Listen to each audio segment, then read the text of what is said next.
Hello my dear friends, അസ്സലാമു അലൈക്കും. ഇന്നത്തെ വീഡിയോയിൽ ഈ സീസണിൽ നമുക്ക് വളർത്താൻ പറ്റുന്ന ഒരു അടിപൊളി പ്ലാന്റായ ബൊഗെയിൻവില്ലിയനെ കുറിച്ചാണ് ഞാൻ പറയുന്നത്. ഇതൊരു ഫ്ലവറിങ് പ്ലാന്റ്സും കൂടിയാണ്. ഇപ്പം നല്ല ചൂടുകാലമാണല്ലോ. ഈ ചൂടുകാലത്ത് നന്നായിട്ട് ഫ്ലവറുകൾ ഉണ്ടാകുന്ന ഒരു പ്ലാന്റാണ് ബൊഗെയിൻവില്ല. ഈ ഒരു പ്ലാന്റ് മാത്രം മതി നമ്മുടെ ഗാർഡനെ വളരെ മനോഹരമാക്കി തീർക്കാൻ.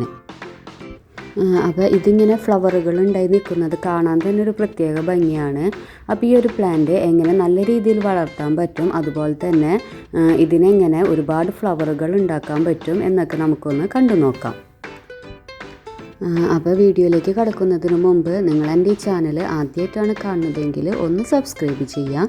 പിന്നെ ഞാനിടുന്ന എല്ലാ വീഡിയോസും കിട്ടാനായിട്ട് തൊട്ടടുത്തുള്ള ആ ബെൽ ബട്ടൺ ഒന്ന് പ്രസ് ചെയ്യാം. അപ്പോൾ ഞാൻ സ്റ്റാർട്ടിങ്ങിൽ പറഞ്ഞ പോലെ തന്നെ ഈ ഒരു സീസണിൽ വളർത്താൻ പറ്റുന്ന ഏറ്റവും അനുയോജ്യമായ ഒരു പ്ലാന്റാണ് ഈ ബൊഗെയിൻവില്ല. അതുകൊണ്ട് തന്നെ ഡയറക്റ്റ് സൺലൈറ്റ് കിട്ടുന്ന സ്ഥലത്ത് വേണം ഈ പ്ലാന്റ് നമ്മൾ നട്ടുകൊടുക്കേണ്ടത്.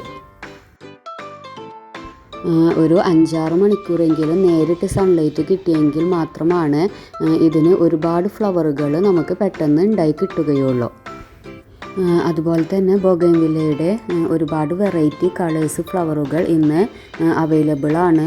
അതുപോലെ തന്നെ ഫ്ലവറിലുള്ള വെറൈറ്റി പോലെ തന്നെ ലീഫിലും ഒരുപാട് വെറൈറ്റീസ് ഇന്ന് നമുക്ക് കിട്ടുന്നുണ്ട്. പിന്നെ ഈ ഒരു പ്ലാന്റിൻ്റെ പ്രത്യേകത എന്താണെന്ന് വെച്ചാൽ ഈ ഒരു സീസണിൽ ഇത് പ്രൊപ്പഗേറ്റ് ചെയ്തെടുക്കാൻ പാടില്ല. പെട്ടെന്ന് നമുക്ക് വളർന്ന് കിട്ടാൻ ഇത്തിരി ബുദ്ധിമുട്ടായിരിക്കും. ശരിക്കും ഇതിൻ്റെ പ്രൊപ്പഗേഷന് മഴക്കാലത്താണ് നടത്തേണ്ടത്. മഴക്കാലത്ത് ഇതിൻ്റെ ചെറിയ കമ്പുകൾ വെട്ടിയെടുത്താൽ പെട്ടെന്ന് തന്നെ നമുക്ക് പിടിച്ചു കിട്ടിക്കോളും.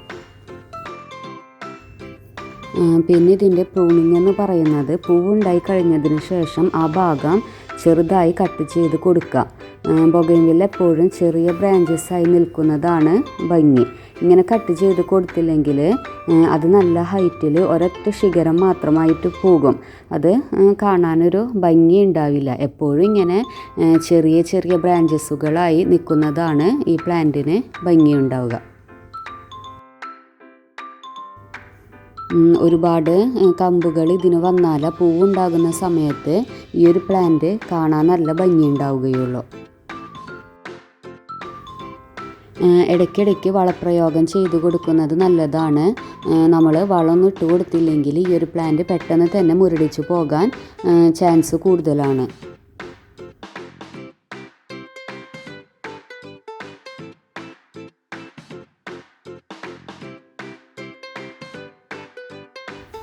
അപ്പോൾ ഇതിൻ്റെ വളം എന്ന് പറയുന്നത് ചകിരിച്ചോറും അതുപോലെ വേപ്പിൻ പിണ്ണാക്കും എല്ലുപൊടിയും ചാണകപ്പൊടിയും നന്നായിട്ട് മിക്സ് ചെയ്ത് നമ്മൾ ഈ പോട്ടിലേക്ക് ഇട്ട് കൊടുക്കണം. അപ്പോൾ ഇട്ട് കൊടുക്കണ നേരത്ത് പോട്ടിലെ മണ്ണുകളൊക്കെ ഒന്ന് നന്നായിട്ട് ഇളക്കി കൊടുക്കണം കേട്ടോ. അതിന് ശേഷം മാത്രമേ നമ്മൾ ഈ മിക്സ് ആഡ് ചെയ്ത് കൊടുക്കാൻ പാടുള്ളൂ. അതുപോലെ ഇതിൽ ഏതെങ്കിലും ഒരു വളമായാലും മതി. ചിലപ്പോൾ എല്ലാവരുടെ കയ്യിലും ഇത് നാലൊന്നും ഉണ്ടാകാൻ സാധ്യതയില്ല. അപ്പോൾ ചാണകപ്പൊടിയും ചകിരിച്ചോറൊക്കെ മിക്സ് ചെയ്തിട്ട് കൊടുത്താലും വളരെ നല്ലതാണ്.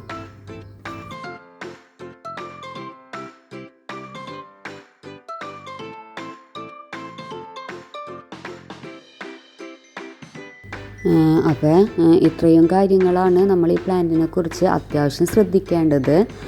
ഇങ്ങനെയൊക്കെ നമ്മൾ നോക്കുകയാണെങ്കിൽ ഇലകൾ കാണാതെ തന്നെ നന്നായിട്ട് ഫ്ലവർ ഇതിൽ നിന്ന് നമുക്ക് കിട്ടുന്നതാണ്.